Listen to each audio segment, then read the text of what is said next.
ओम श्री परमात्मने नमः। श्रोताओं,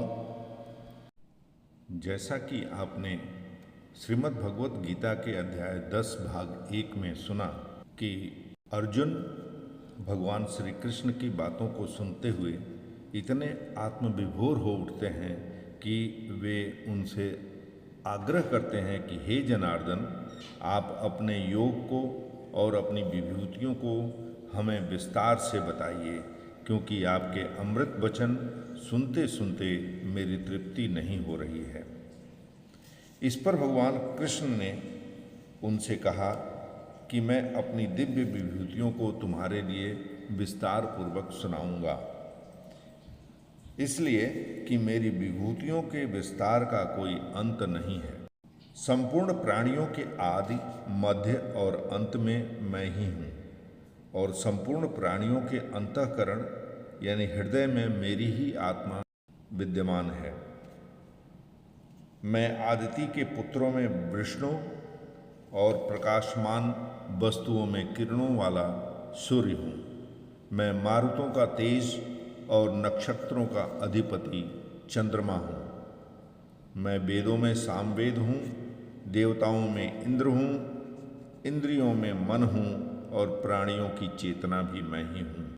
रुद्रों में शंकर, यक्ष राक्षसों में कुबेर, वस्तुओं में पवित्र करने वाली अग्नि और शिखर वाले पर्वतों में सुमेर मैं ही हूँ।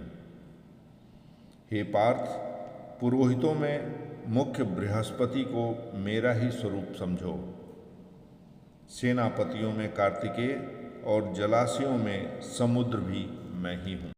महर्षियों में भृगु और वाणियों में एक अक्षर यानी प्रणव मैं हूँ। संपूर्ण यज्ञों में जप यज्ञ और स्थिर रहने वालों में हिमालय मैं ही हूँ। संपूर्ण वृक्षों में पीपल, देवर्षियों में नारद, गंधर्वों में चित्ररथ और सिद्धों में कपिल मुनि मैं ही हूँ।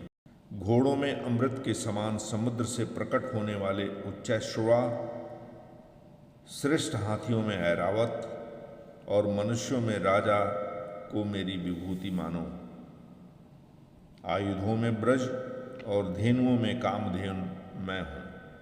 संतान उत्पत्ति का कारण कामदेव मैं ही हूँ और सर्पों में वासुकी भी मैं हूँ। नागों में अनंत शेषनाग और जल जंतुओं का अधिपति वरुण भी मैं हूँ।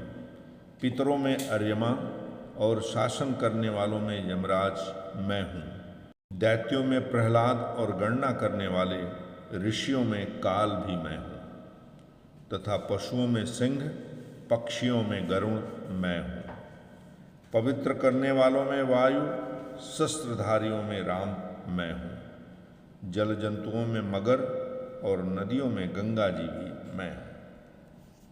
हे अर्जुन, संपूर्ण सृष्टियों के आदि, मध्य तथा अंत में मैं ही दिखाई देता हूँ। विद्याओं में आध्यात्म विद्या यानी ब्रह्म विद्या भी मैं हूँ और परस्पर शस्त्रास्त्र करने वालों का तत्व निर्णय के लिए जाने वाला वाद भी मैं हूँ। यहाँ तात्पर्य यह है कि व्यष्टि यानी समादिष्ट रूप से जो कुछ दिखने, सुनने, चिंतन करने आदि में आता है वह सब एक भगवान का ही अंग है। अक्षरों में आकार, समासों में द्वंद्व समास भी मैं हूँ। अक्षय काल अर्थात कालका का भी महाकाल तथा सबको मुख वाला धाता करने वाला भी मैं हूँ। सबका हरण करने वाली मृत्यु और भविष्य में उत्पन्न होने वाला भी मैं हूँ। स्त्री जात में कीर्ति, श्रीवाक, स्मृति, मेधा, धृति और क्षमा भी मैं हूँ।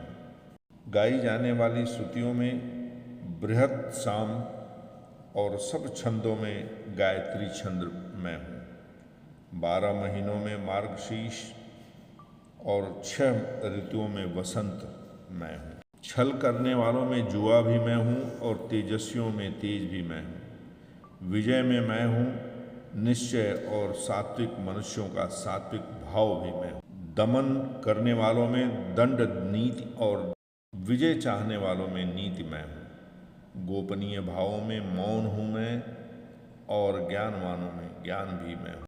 अतः हे अर्जुन, संपूर्ण प्राणियों का जो बीज यानी मूल कारण है वह बीज भी मैं ही हूँ, क्योंकि वह चर अचर कोई प्राणी नहीं है जो मेरे बिना हो, अर्थात चर अचर सब कुछ मैं ही हूँ।